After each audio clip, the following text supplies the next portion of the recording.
However, this is not the first house to be built. Entered into the hall and speaking about balance and symmetry. It's not very balanced and symmetrical, but we have William Adam architect's drawings, and we have the first lady that came to the house, Lady Augusta. We have her writings. Sir, I'm a husband, and he moves things about, and I don't like it. So I change it back.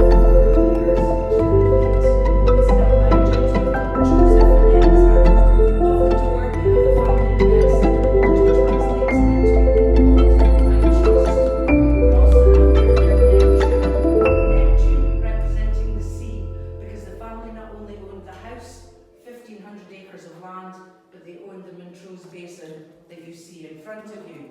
The Montrose Basin is a dual basin, a tidal basin, freshwater and seawater. Fine houses and say, would you like your portrait painted? If you look closely at my ladies, Helen and Margaret, you will see they have a pearl necklace and all the gentlemen have a high collar. So when the artist came to the house, also as well, when the trust came here, several layers of paper scraped it off, found patches of this design, had it authenticated as the first wall. Wheel underneath, you can wheel it to the top of the servants' stairs.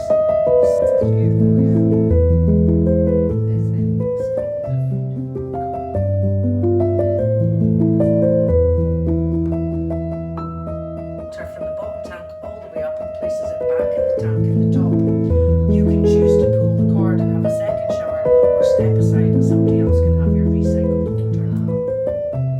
Very nice. A gentleman moved on to court his good lady, and it was a little love box that they would give. They weren't excited about that either.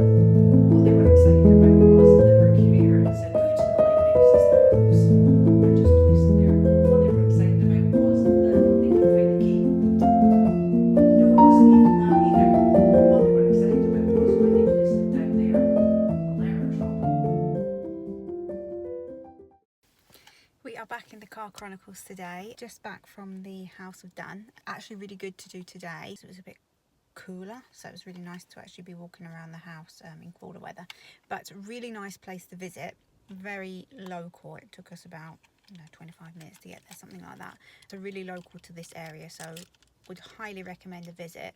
We had a guided tour and we were really lucky that the tour that we got was only two other people in there, so it was almost like a private tour. And the tour guide, Carol, I think her name was, if you go in there, they have tour guides who have kind of like different roles, and she was in the role of governess.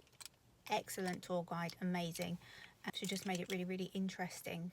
So what I learned today was that the House of Dun was the family home of the illegitimate heirs of King William IV. Essentially what had happened, so that is, if for anybody who's not kind of familiar with that line of sort of kings and queens, that is the person who Queen Victoria inherited the throne from. So because all of his living heirs were illegitimate, the throne went down to Queen Victoria. So really interesting, actually, amazing visit. The house is really kind of, although it's really grand, a lot of the way the rooms are designed are really cozy, so there's just so much to see. We didn't even really make it to looking at the grounds, so definitely planning another trip for a bit later in the summer when the gardens are in full bloom. So that'll probably be in another couple of weeks or so. I'll be going back to have a look at the gardens and have more of a walk around there. And actually what I did today was signed up to be a member of the Scottish National Trust, which basically gives you like really heavy discount for going around and seeing all these historical places that are part of that, basically. And you can go to as many as you want. You also get your parking included and things like that. So all of these little things really just add up, and it kind of also encourages you to go and see these historical places. The good thing about that as well is that I signed up for the Scottish National Trust, but actually if you visit the ones in England, if you're planning to, you can actually, the membership covers that as well. And if you know in advance that you're going, you can call up and get your English membership card sent to you as well. So well worth it, absolutely fantastic offer. So yeah, highly recommend the House of Dun. And then went along to Angus Grill and Larder, which I've heard lots of things about. So yeah, well worth a visit and a good day out. So now I'm actually going to go in and get changed another day where I wanted to wear a pretty dress. This was another charity shop find, this kind of new look gingham dress. So I'm going to get changed out of this and into some gardening clothes, because I have still got my broccoli and cauliflowers to put into one of the beds, and my beds aren't ready for them yet, so we're going to go and do that. I quickly wanted to show you this little rockery area and how it's coming along. So you can see last year's Iberis has just exploded with the white pink flowers. This has also really come up in the yellow, so this has all really happened in the last few days. I think this is Campanula. Like I said, I've got this from a relative, so it was a cutting from their garden, but I'm pretty sure it's Campanulas. And then I've got the Delosperma there, which has also started coming out in flowers. Really pretty. This is starting to spread over here. The mistake I think I've made though is I didn't realise that this was Iberis, and this is as well. So I've just put them there, and I think they're going to get too big. So what I'm going to do, actually, they're not going to grow that big this year. So what I'm going to do is let them flower this year, and then at the end of summer I'm going to move them back there, so it kind of engulfs. And I think that will be really nice, because actually they come out flowery like this, but over the winter they're actually evergreen. Just kind of they almost look like little mini kind of buxom balls actually from a distance, so they'll be quite nice to kind of border this area and just stay green over the winter. So I'm going to let them flower, because you can see the little buds are coming out here, which is going to be pretty soon. But once the flowers die off, then I'll just move them to the back. But yeah, this is really starting to kind of develop. Obviously it's not finished yet, but yeah, gradually kind of build that out. So this is the bed that you can see needs to be prepared for the broccoli, cauliflower and other bits. Quite a big bed actually, so good for that sort of stuff.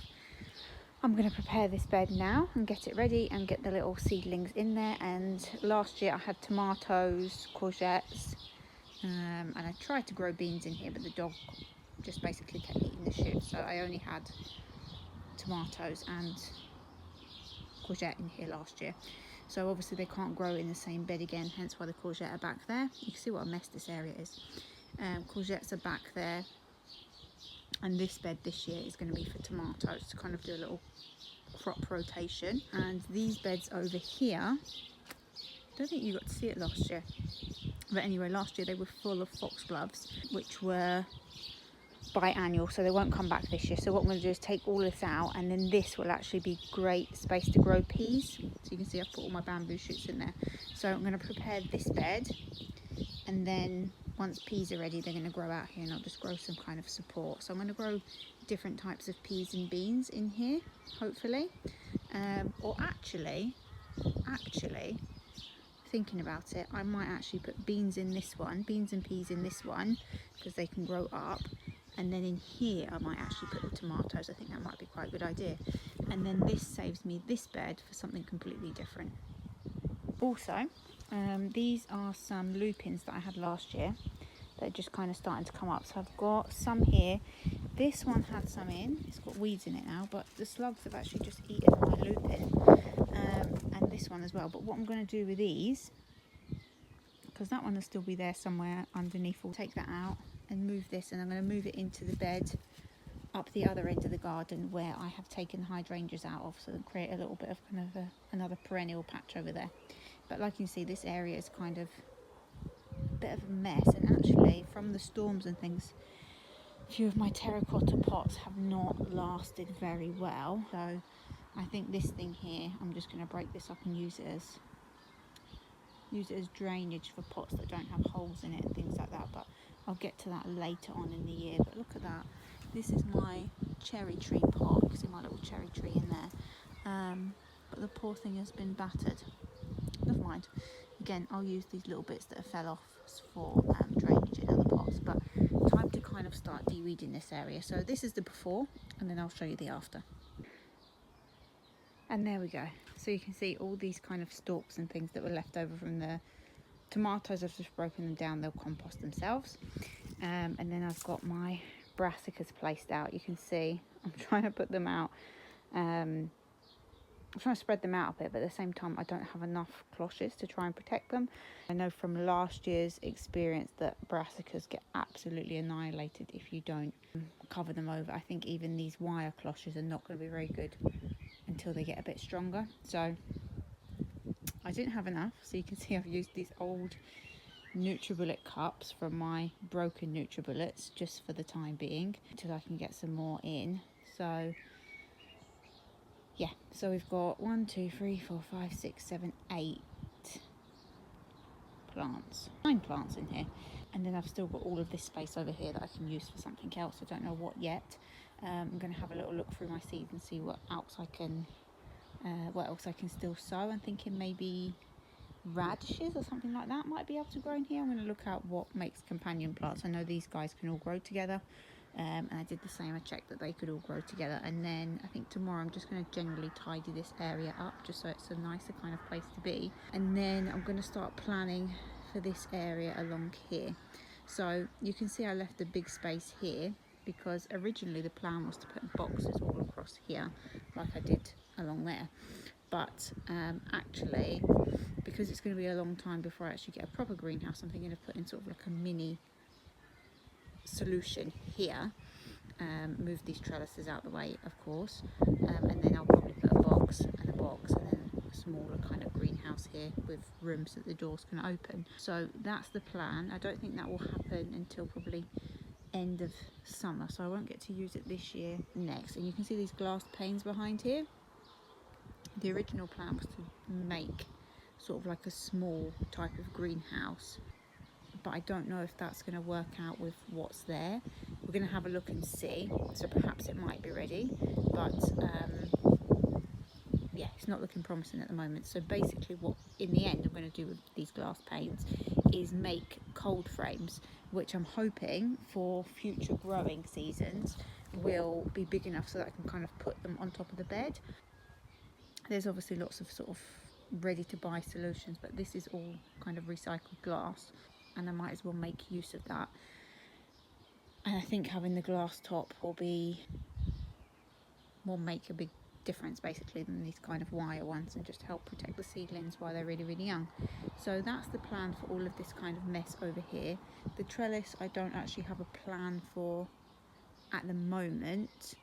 I think what may happen is eventually, I think I've said this fence here is going to be a brick wall all the way along, but that's not planned for just yet. So what I might do is when the brick wall's there, the trellis will probably go along the back, so that when I'm growing climbers in these beds, they can just use the trellises, and the trellises will already be there.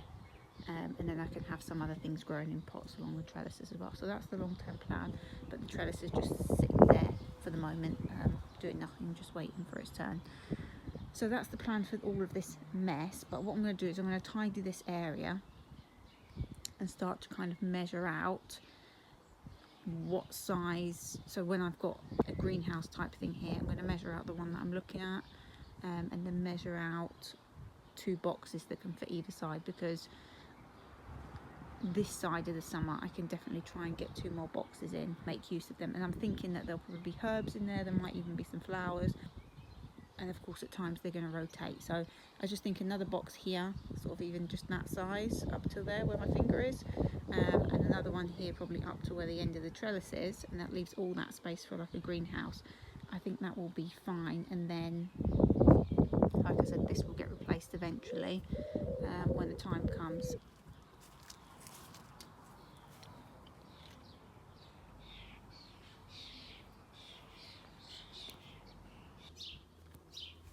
Quite pleasant discovery in here. You see I've done most of the weeds, but I was just actually talking about foxgloves yesterday, and I made a discovery under all these weeds are all these little baby foxgloves.